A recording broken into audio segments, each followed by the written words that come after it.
साल की उम्र में उन्होंने दुनिया को अलविदा कह दिया। ये बड़ी खबर हम आपको बता रहे, वेटिकन सिटी ने बयान जारी किया है। तस्वीरें भी हम आपको दिखाएंगे। आइए देखिए, प्रधानमंत्री नरेंद्र मोदी के साथ की तस्वीरें हैं। कैथोलिक ईसाई धर्मगुरु पोप फ्रांसिस का निधन हो गया। 5 हफ्ते तक फेफड़ों में इंफेक्शन के चलते अस्पताल में भर्ती थे। 14 फरवरी को रोम की जेमली अस्पताल में पोप फ्रांसिस को भर्ती करवाया गया था और उनका निमोनिया और एनीमिया का इलाज भी चल रहा था। इलाज के दौरान कैथोलिक चर्च के हेडक्वार्टर वेटिकन ने बताया था कि पोप की ब्लड टेस्ट रिपोर्ट में किडनी फेल होने के लक्षण दिख रहे थे। साथ ही प्लेटलेट्स की कमी का भी पता चला था। हालांकि बाद में उन्हें डिस्चार्ज कर दिया गया था। तो ये बड़ी खबर हम आपको बता रहे हैं। कैथोलिक ईसाई धर्मगुरु पोप फ्रांसिस ने 88 साल की उम्र में दुनिया को अलविदा कह दिया। वेटिकन सिटी ने पोप फ्रांसिस के निधन की जानकारी दी है। जैसी ही ये खबर सामने आई, वैसे ही पूरी दुनिया में शोक की लहर दौड़ पड़ी है। आज एक फिर से दिग्गज हस्तियों ने दुनिया को अलविदा कह दिया है। ये पोप फ्रांसिस की तस्वीरें भी हम आपको दिखा रहे हैं। और लंबे समय से जो है वो कई बीमारियों से ग्रसित थे और उनका जो है इलाज चल रहा था और इलाज के दौरान ही जो है उनकी मृत्यु हुई है, उनकी मौत हुई है। 88 साल की उम्र में जो है पोप फ्रांसिस ने दुनिया को अलविदा कह दिया है। यहाँ पर बात की जाए तो इलाज के दौरान कैथोलिक चर्च के हेडक्वार्टर वेटिकन ने बताया था कि पोप की ब्लड टेस्ट रिपोर्ट में किडनी फेल होने के लक्षण दिख रहे थे। साथ ही प्लेटलेट्स की कमी का भी पता चला था। हालांकि बाद में उन्हें डिस्चार्ज कर दिया गया था। 1000 साल में पोप बनने वाले ये पहले गैर यूरोपीय हैं। पोप फ्रांसिस अर्जेंटीना के एक जेसुइट पादरी थे। 2013 में रोमन कैथोलिक चर्च के 266वें पोप बने थे। उन्हें पोप बेनेडिक्ट 16वें का उत्तराधिकारी चुना गया था। पोप फ्रांसिस बीते 1000 साल में पहले इंसान थे जो गैर यूरोपीय होते हुए भी कैथोलिक धर्म के सर्वोच्च पद पर पहुंचे। पोप का जन्म 17 दिसंबर 1936 को अर्जेंटीना के फ्लोरेंस शहर में हुआ था। पोप बनने से पहले उन्हें जॉर्ज मारियो नाम से जाना जाता था। पोप फ्रांसिस्को के दादा दादी तानाशाही बेनिटो मुसोलिनी से बचने के लिए इटली छोड़कर अर्जेंटीना चले गए थे और पोप ने अपना ज्यादातर जीवन अर्जेंटीना की राजधानी ब्यूनस आयर्स में बिताया है। तो ये बड़ी खबर निकलकर सामने आ रही है।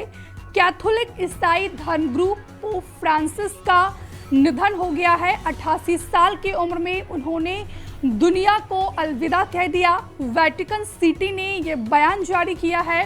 वेटिकन सिटी ने पोप फ्रांसिस के निधन की जानकारी दी है। जैसे ही ये जानकारी सामने आई, वैसे ही पूरी दुनिया में शोक की लहर दौड़ पड़ी है। रानू, ये बहुत ही दुखद खबर है। कैथोलिक ईसाई धर्मगुरु पोप फ्रांसिस 88 साल की उम्र में दुनिया को अलविदा कह चुके हैं। बिल्कुल, देखिए, बहुत बड़ी दुखद खबर है। जिस तरीके से उनके निधन की पुष्टि कर दी गई है वेटिकन की तरफ से, और अभी थोड़ी देर पहले ही उनका ये निधन हुआ है, तो कुल मिलाकर पूरी दुनिया के लिए एक कह सकते हैं दुखद खबर है। क्योंकि 1.2 अरब जो कैथोलिक ईसाई हैं, उनके ये धर्म गुरु हैं और किस तरीके से ये वेटिकन में राष्ट्राध्यक्ष के तौर पर उनका कह सकते हैं निर्वहन करते हैं, और जिस तरीके से उनका 88 साल की उम्र में निधन हो गया। जैसे ही उनके निधन की खबर आई, वैसे ही पूरी दुनिया में जो है एक शोक संदेश चला गया। हालांकि वो काफी दिनों से जो है बीमार चल रहे थे और गंभीर बीमारियों से गुजर रहे थे। उनका इलाज बीते कई महीनों से चल रहा था, लेकिन 88 वर्ष की आयु में आज वेटिकन के जो कासा सांता मांटा एक प्लेस है, वहां पर उन्होंने अंतिम सांस ली है। तो आज 21 अप्रैल को उनका निधन हो गया है और पूरी दुनिया में जो है उनके निधन से लोग हताहत हैं, स्तब्ध हैं, क्योंकि काफी दिनों से हालांकि वो बीमार चल रहे थे,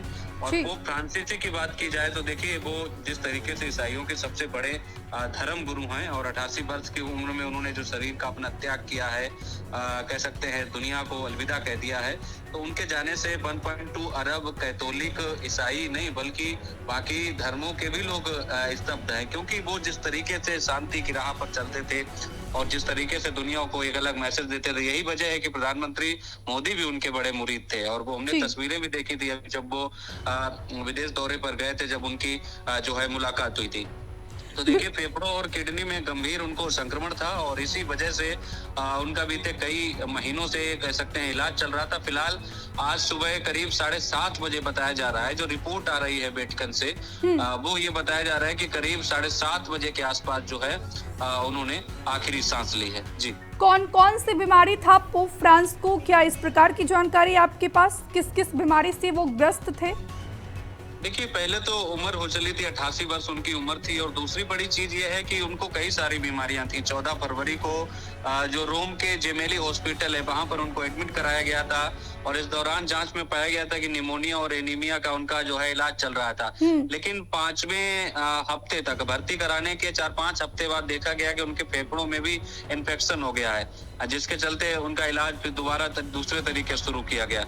लेकिन इलाज के दौरान कैथोलिक चर्च के जो हेडक्वार्टर है वेटिकन, उन्होंने जानकारी दी है कि पोप की ब्लड टेस्ट रिपोर्ट में किडनी फेल होने के लक्षण दिख रहे थे और साथ ही जो प्लेटलेट्स थी उनकी भी कमी पाई गई थी। हालांकि उन्हें बाद में डिस्चार्ज कर दिया गया था, लेकिन अब उनका निधन हो गया। और बड़ी चीज ये है रिद्धि कि अमेरिका के जो उपराष्ट्रपति हैं जेडी वेंस, वो देखिए कल ही उन्होंने मुलाकात की थी जो पोप फ्रांसिस हैं जिनका निधन हो गया है 88 साल की उम्र में। कल ही उन्होंने अमेरिका के उपराष्ट्रपति से मुलाकात की थी। उपराष्ट्रपति जो जेडी वेंस है वो आज भारत दौरे पर है, उन्होंने फोटो भी शेयर की थी पोप के साथ और आज देखिए उनका निधन हो गया। तो देखिए 1000 साल में पोप बनने वाले ये गैर यूरोपीय हैं। तो कुल मिलाकर पोप का अगर आप इतिहास पढ़ेंगे तो भी पोप का बड़ा अपना वर्चस्व है। दुनिया के जो 180 से ज्यादा जो कंट्रीज हैं उनमें जो भी गिरजाघर हैं या फिर कैथोलिक चर्च हैं उनमें कह सकते हैं संशोधन से लेके हर तरीके का पावर पोप के पास होता है।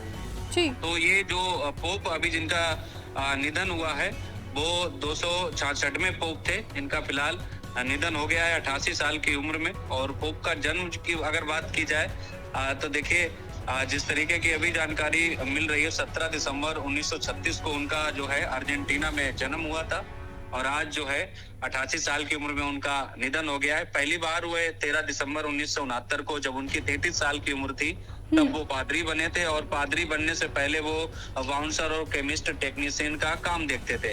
लेकिन 2013 ऐसा साल आया जब 13 मार्च 2013 को जो है उनको 266वें पोप के तौर पर चुना गया। तो देखिए उनका पोप का पूरा नाम ही था जॉर्ज मारियो बेरगोलियो।